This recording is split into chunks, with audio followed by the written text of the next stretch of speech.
Welcome to the Indigenous 21 podcast where we... That was good. Okay. Welcome to the Indigenous 21 podcast where we discuss modern Native narratives in the 21st century. I am one of your hosts, Nikki Vinci and Matsiwa, but you can call me DeeDee. Do it again.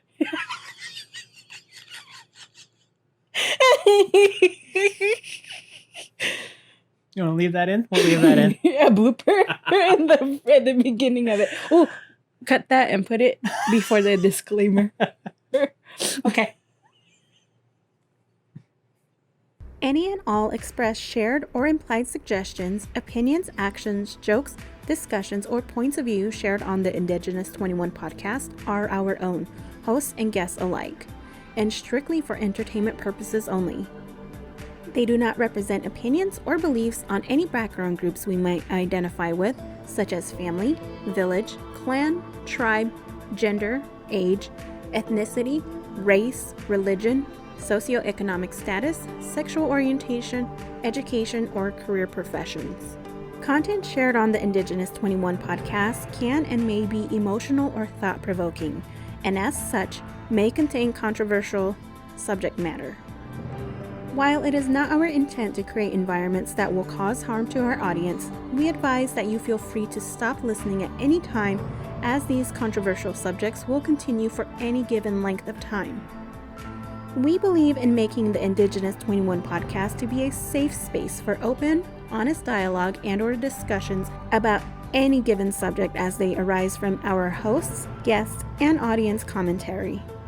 Discussions, information, opinions, or suggestions shared on the Indigenous 21 podcast should not be acted, attempted, or relied upon as professional guidance or advice.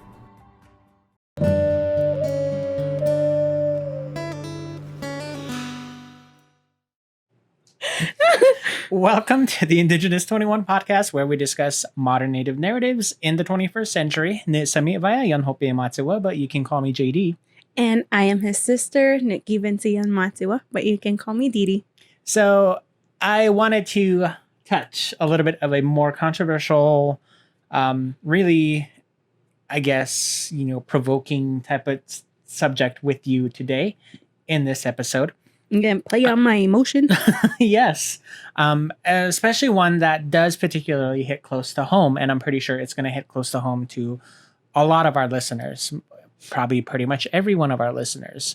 And that is a topic surrounding addiction and substance abuse related to family relatives and how we see certain choices being made. And just, it's one thing to be the person, but what if you're just around them watching it happen? I was going to say, is it fair for us to talk about it because we don't have anybody here that is an addict? Well, I was going to go ahead and present this topic in this podcast episode. We're going to have our thoughts, our perspectives as family members, because one, we are not alcoholics. We do not identify as alcoholics. We do not use any kind of illegal substances. We have not abused any substances currently. Not that we've never tried anything in the past, growing up, adolescence. But even then, back then when we did, I wouldn't consider myself an addict. Yeah.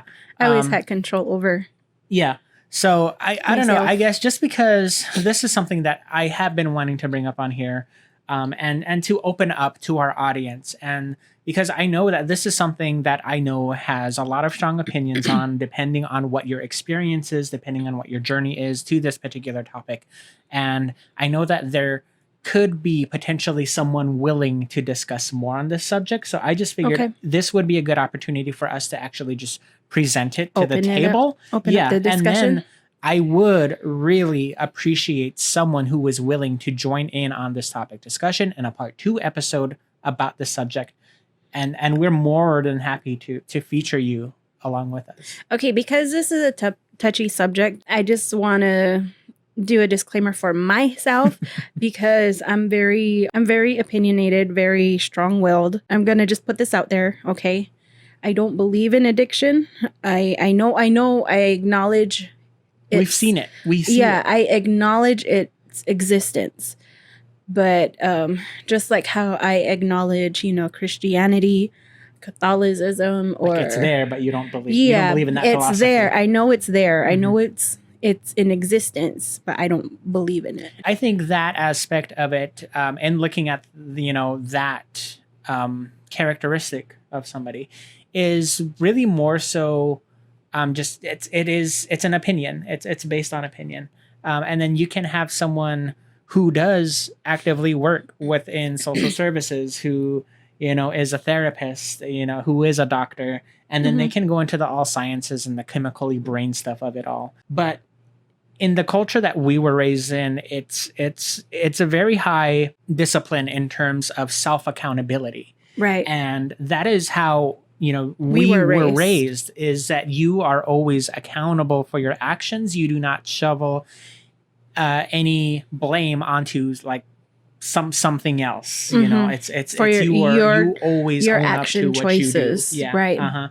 That is Right. And that just came from our parents and from my grandparents, our grandparents, even our tahas. But even our then, uncles. to like being part of the Native community, we have the highest rates of suicide. We have the highest rates of addiction. We have the highest rates of alcohol abuse and substance abuse compared to any other ethnic minority within the country. So ratio wise, we are at a higher risk potentially. Right. And some people could actually argue that, it's a miracle that we haven't done anything or, haven't been arrested for this and that. And we don't have any records pertaining to substance abuse, right? When you say we, when you like say we, you and I'm just talking about us here. We cannot speak to anybody else on this matter. Notice that when I say we, I'm just referring to my sister. There would be no reason myself. for me to get arrested anyway. I mean, aside from the fact that, growing up in my teenage years, which is around the time when I mostly did, I smoked marijuana. I did drink alcohol, but, and even though it was illegal on the reservation, and our reservation is dry, meaning alcohol is illegal, to sell, to consume, to possess. I always stayed home, or if I was not at home necessarily, because I never did that in my mother. In front of my parents, and I tried not to do it at my mother's house. But when I did do that, I basically sat still. I stayed still, and I always surrounded myself with people that I really, really trusted. And I never drank or did any of those substances outside of my, what I considered back then, my inner circle. So now she's saying she never drank around me, except for when you gave me my first sip of alcohol, which, I didn't say I did not say I never drank around you. I said I didn't do it around my mother. I'm around my parents. Around our grandparents and stuff like that. Yes. And yeah, you were the one to introduce me, because what was your thinking behind that? If you knew I was gonna eventually, I did. High probability of me to experiment with this and to try it. There was not one youth member that I knew of, either me growing up or watching others that were younger than me grow up, that did not experiment with it at one point or another. And my thinking was, because you were getting of that age, and I saw a lot of your school, I guess your classmates, and out in the community doing it too, even though you didn't see it, and I know they probably didn't do it around you. I'm not sure of that. I can't speak in indefinite for that, but I was seeing it was starting. You were coming to that age to where it was starting to happen in your age bracket, and because I don't know, my only logic was that your first time is going to be somewhere with somebody, and I don't know why I thought this, but my logic was, I'd rather you do it with me. That way I knew that at least for your very first time, it was in a safe and trusting environment. because alcohol and substance consumers out on the reservation, it tends to go overboard. Yeah, it tends to go really overboard to a point to where people start blacking out, and then people start getting violent. Fights just start happening. People, I've seen this in my own peer group where people just start setting people up, either to get jumped or to get gangbanged. Just to provoke, gangbanged or something like that. So just people would set up these unfavorable scenarios, and once people are under the influence, intoxicated, and they don't remember, they drank themselves to where they are blacked out. That I never really wanted that to happen to you, but I saw it getting really close to you, and that was my only logic. Yeah, it might not have been the best choice at that time, but for me, in my own thinking, I'm always thinking of ahead.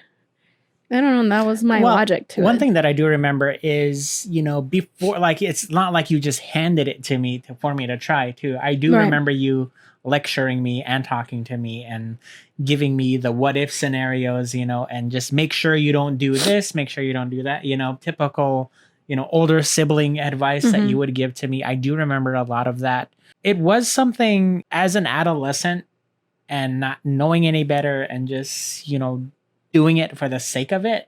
It really didn't catch a hold of me that much. Like, it really wasn't a big influence on me. Like, I do want to say that the times that I have consumed alcohol as a minor has always been really with you and not with anybody else. So in terms of my experience, in drinking as an underage Native kid on the reservation, that is to the extent of what it was. I really didn't drink anything too when we moved down here to the Tucson area. I was around 15, which is, prime drinking age, really, if you're looking at the statistics within reservation lands. 15, 14, 16, that's when kids start to be more active. They have easier access to it through relatives and stuff like that.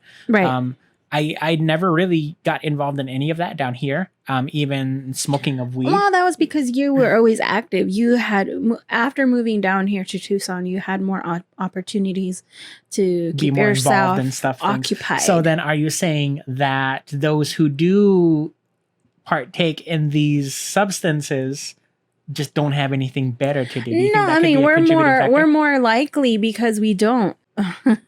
So I get on reservations, at least the one that we come from, the most predominant activity to do are sports. There really isn't too much other than sports like running, basketball that is out there for us to do. At least when I was growing up, there were no arts outlets. I mean, aside from taking an art class during class hours. Yeah, I think when you were at a high school, there wasn't really that predominantly and a good. There was a music class. Programs. Yeah. Whereas, and this is another thing too to mention, which I did want to mention earlier, is that when she was talking about me getting into that age range to where I could be more exposed to it, out home on our reservation, the junior high and the high school are in the same building. So you have, it's on the same campus. These 11, 12, 13-year-olds in the same space as the 17, 18, 19 And then our growing up is a bit unique from our peers because they had siblings that were at least 1 to 2,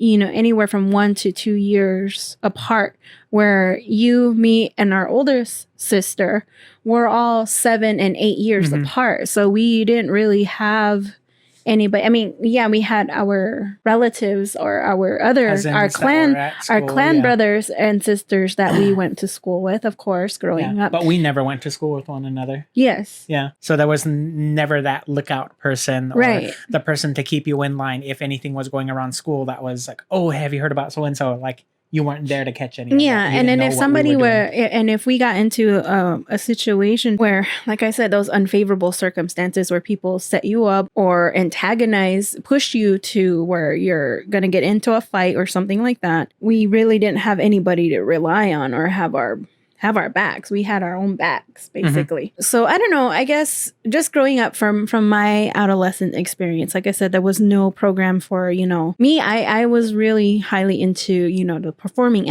arts. I like to dance. I like to cheerleading. Cheerleading was pretty much the only thing that I had available to me. Even like my last year of high school, my senior year, that's when we finally had a drama class. But again, that's during school hours. during the regular school schedule. So I will say though, in terms of not having anything to do and you're just gonna, try drugs and drink, I have seen artists out home who do use the funds that they do make off of selling their dolls, off of selling their jewelry, and then they'll go ahead and buy the alcohol. And then you hear, the story about so and so's lost and down in Phoenix, they're on a spree. Yeah. Coming from our res, there's always those code words that that the elders would use, or that married couples would use. Oh, is so and so lost again? That was a code word for Are they drinking? Are they on their sprees out in town? Are they haven't been around? And, growing up out home on our reservation, seeing that within our own families, our own relatives, hearing about it from our own relatives, and it's not just alcoholism.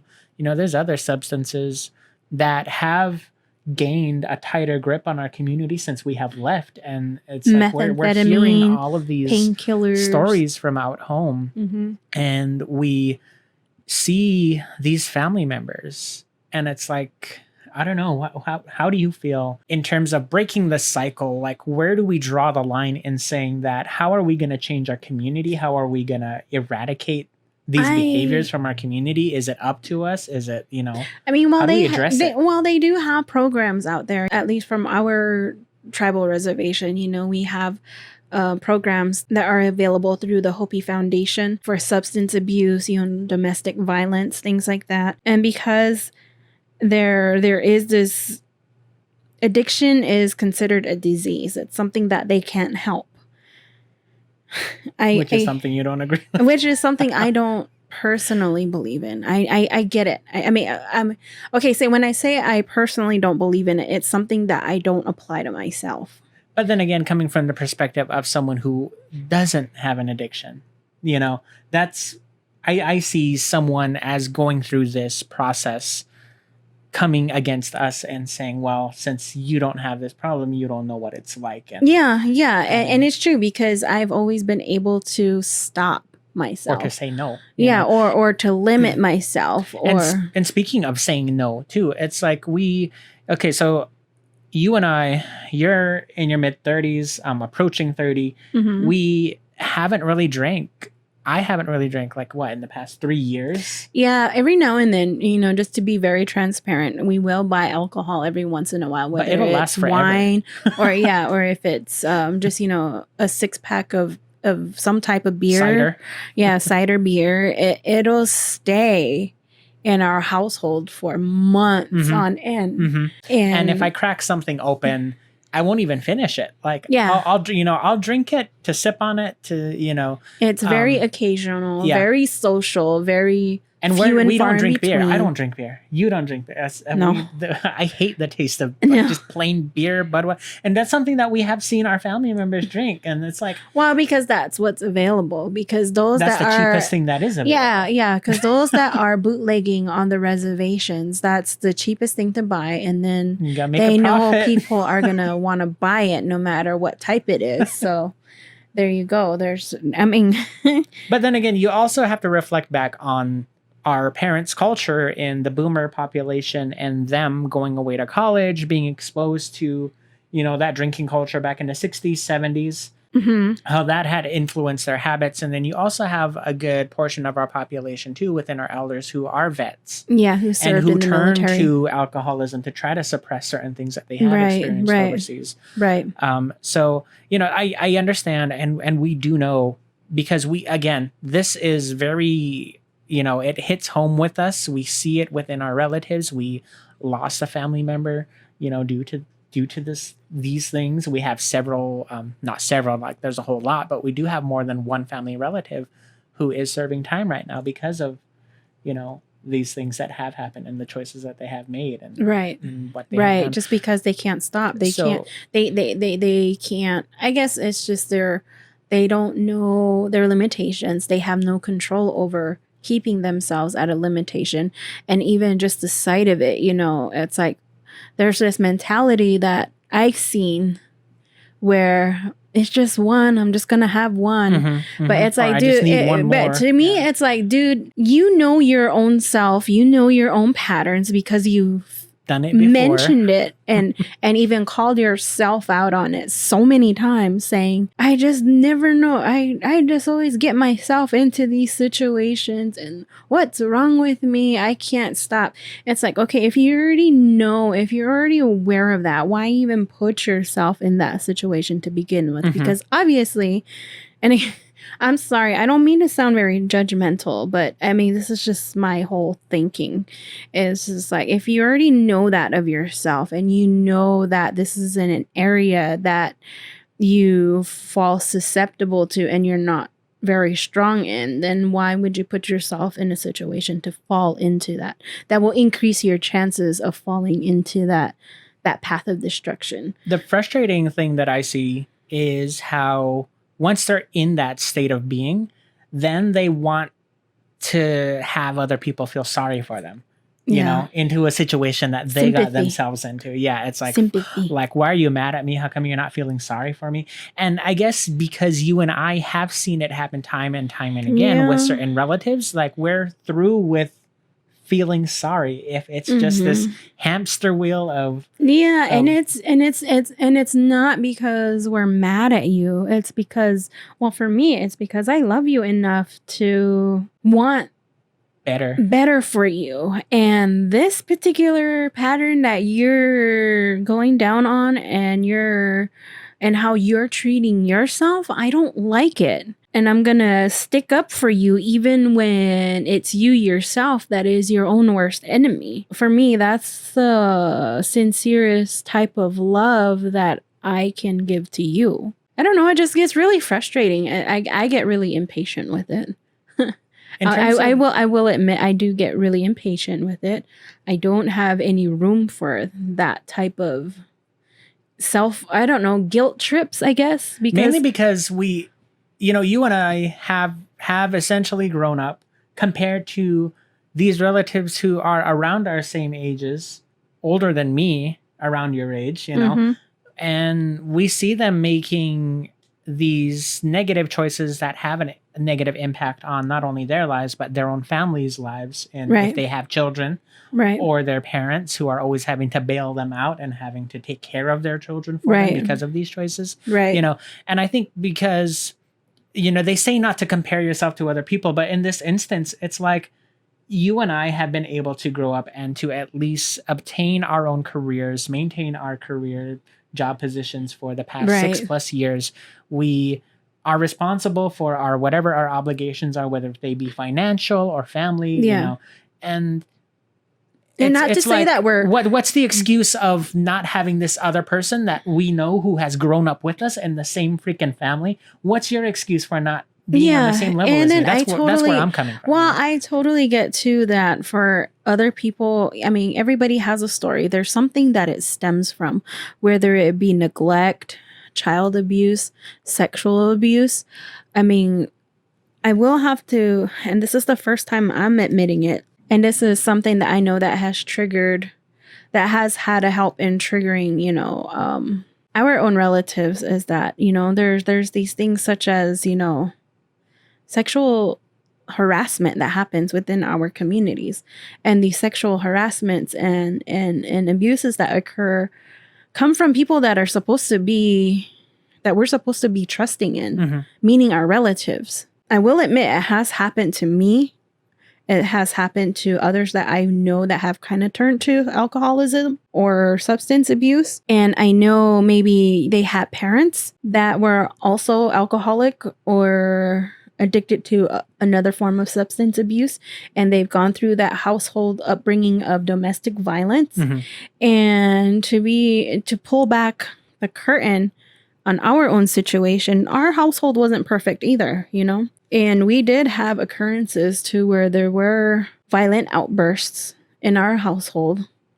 I almost drowned as a child because an adult decided that drinking was going to be a higher priority than staying with me and one of our relatives at the pool. And I almost lost my life that day. Just things like that. You know, I totally get it. I understand that we have all of these emotional scars and baggages, but why would you do something that makes it feel worse, Right. when you come out of that situation. Right. Because, and you know how it's going to end. right. For me, I, and this is me. I'm a very private person. I'm very selective with my inner circle. I don't cast a very wide net of friends. I have acquaintances and people that I admire very much that I come across, but it takes a lot for you to come into my inner circle. Growing up with all of that stuff, it's just made me more selective, I guess. Mm-hmm. And for me, I chose not to allow those unfortunate circumstances to overrule what was going to become of my own life. I didn't want to rob myself because in the end, it wasn't me that did wrong.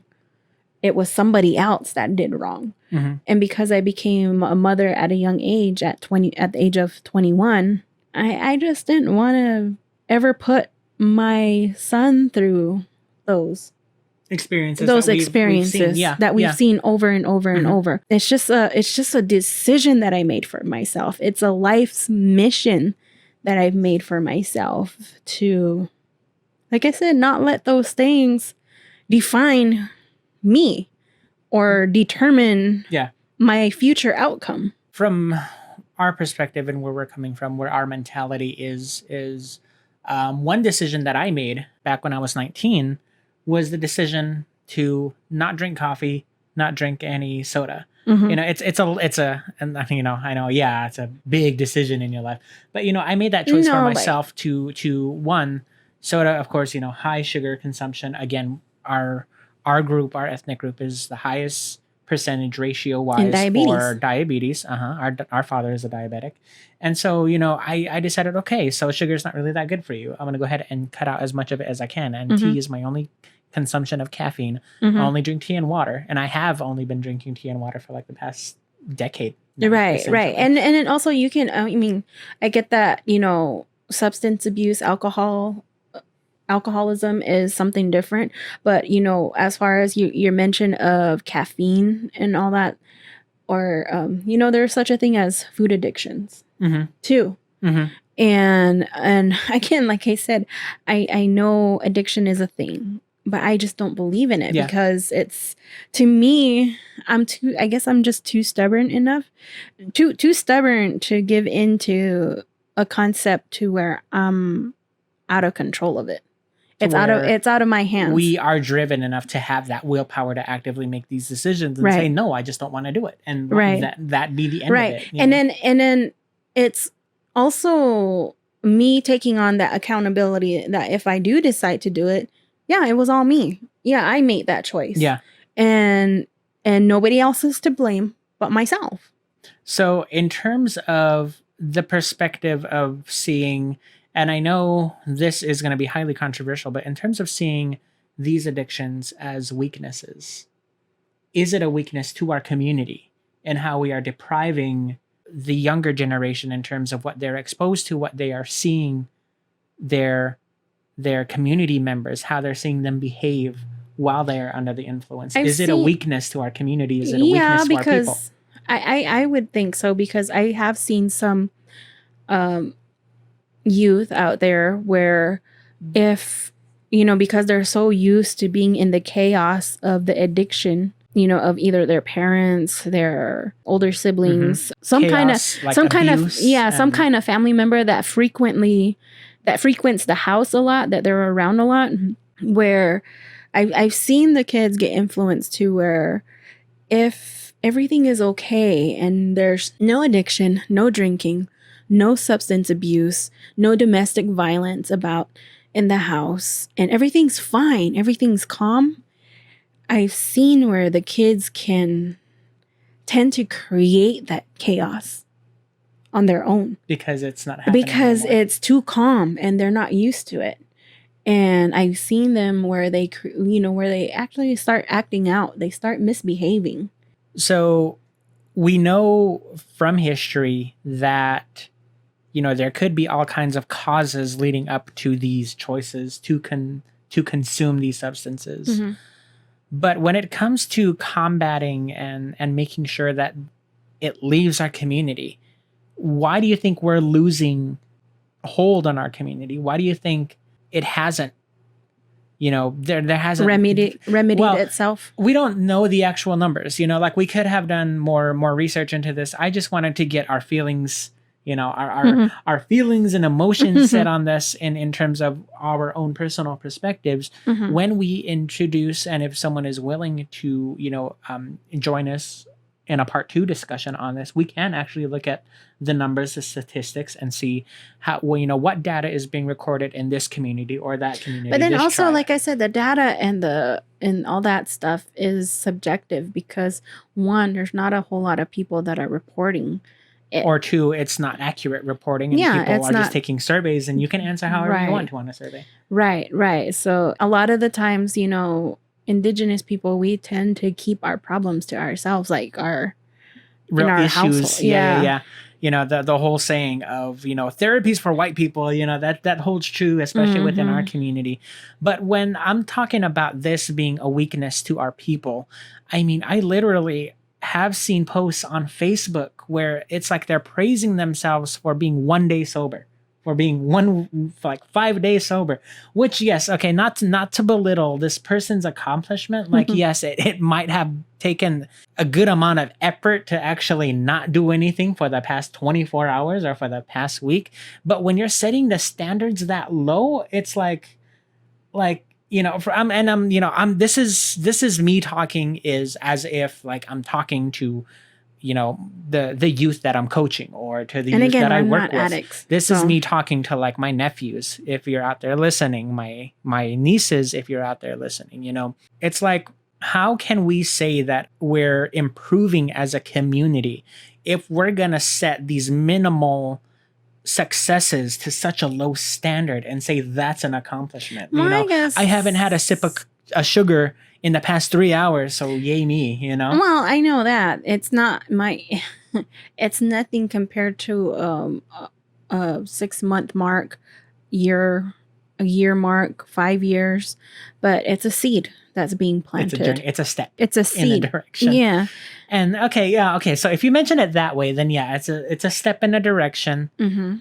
Now that I do see it in that perspective, then I'm going to say, okay, that post is still a positive post. Yes. And, we should be doing everything we can to encourage these people. Now that you have shown that perspective to me, see, and again, there's always room for growth. Like I said, I don't believe in addiction for myself, but I know it's out there. From your own experience. Yeah. That is your journey. That is what you believe in for yourself. But thinking of other people, I know it takes a lot. And step for away those of you guys who are that. wanting to call us out for being judgmental on other people, you guys know as well as us that if you are truly an Indigenous person, a Native person, it's not just all about you. It's you caring for the community. It's you caring for your extended family relatives, your family.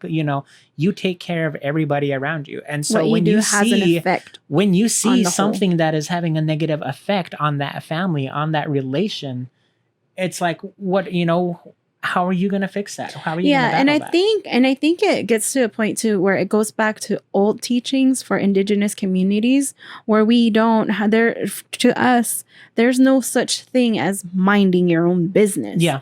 Because how you conduct yourself and how you carry yourself and how you treat other people and yourself has an effect back onto your household, your community. Yeah. And it reflects onto who you surround yourself with. It does. We're not so individualized like our Anglo-European counterparts. Yeah.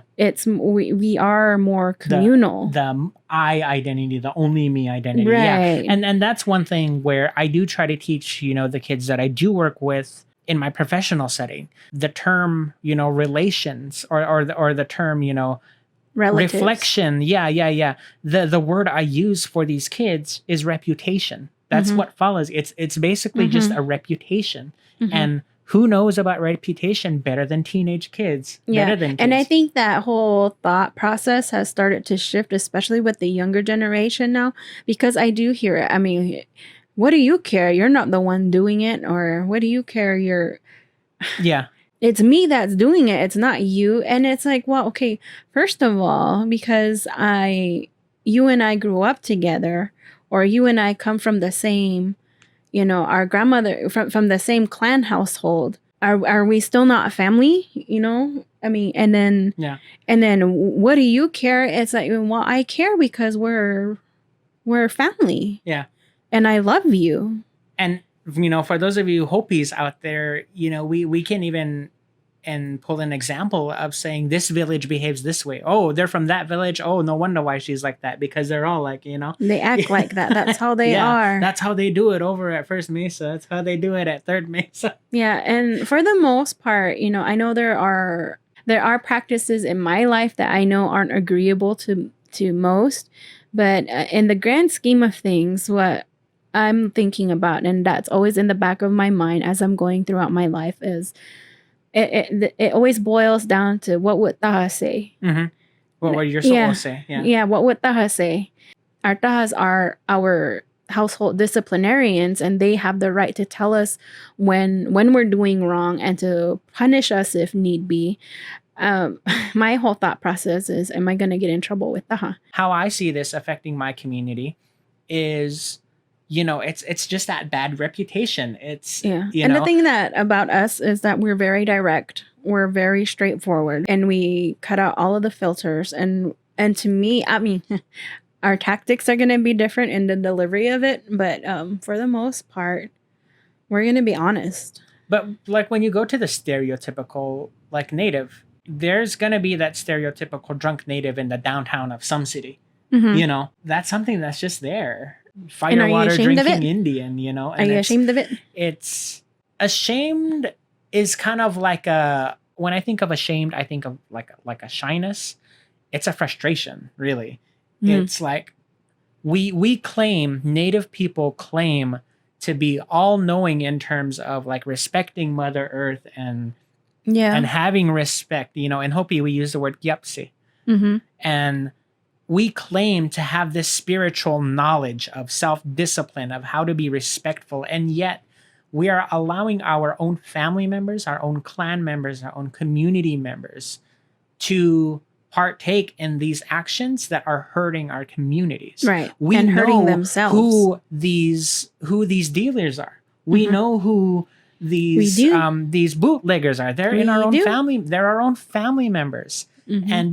And this is the frustrating part, because everybody is related at home.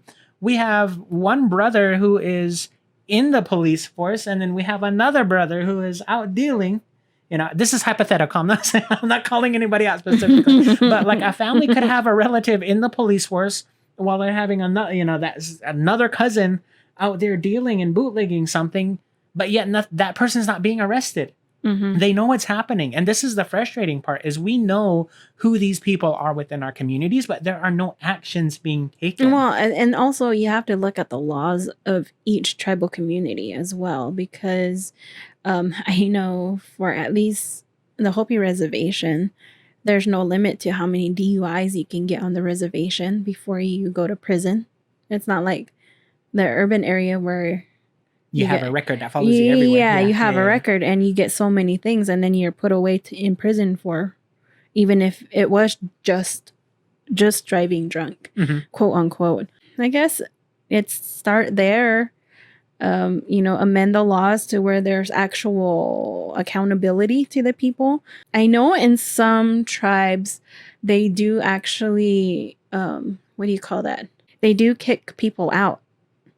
Like you lose. They exile. They actually do exile. You lose your membership. They exile people off the reservation, and they ban them off the reservation because they're creating havoc and they're just being continued, causing harm of the community, putting the whole community in harm's way. And I know that there are some tribal communities out there that do that, who are wanting to make those changes.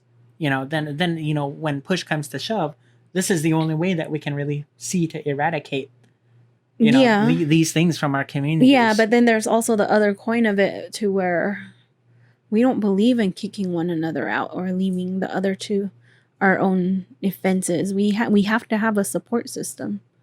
But I don't know. Like, I when don't it know. comes It's just to, hard. like, It's I don't know. just I guess hard. the other thing too is just frustrating. Like, don't bail your kids out if they're out there drinking and driving. That's like, one thing let our them mother stay in never jail. did That's to one us. thing that our mom said. If you get arrested for this and You're that, staying they're in there. they're taking you. I'm not Yeah. getting you out. You know. Yeah. And again, it falls back to that culture of accountability. It's taking responsibility for your actions, not feeling sorry for what you did because you knew what you were doing. You have no control over it once you start. It's a choice really you made. It's to me, that's the way I see it. Is that once you start on it, there's no stopping you. It gets frustrating. Yeah, I get mad. It does. No, I get mad because, again, like I said, I'm pretty sure every single listener has a relative out there from the Native community. Like, we all have a family member who we have seen time and time again. Like, just go on this everlasting cycle of, the same episodes. Self-destruction, basically. Yeah. Well, if you want to join in on the discussion, I know what we might have said might not have been very popular to the masses. I'm sorry. I'm not sorry. That's just how I feel. But if you want to join in on this discussion and, share with us your perspectives, we're more than willing to listen to what you have to say. Especially if you would be willing to offer examples within your own community. Like, how do the laws work within your tribe? How do the laws work if you get caught? And what happens? Please join us on all of our platforms on anchor.fm and as well as our YouTube channel, Indigenous21. Not to mention our social media pages on Facebook and Instagram. Leave your comments, likes, subscribe, and please share the content. Become part of the discussion. We look forward to your engagement.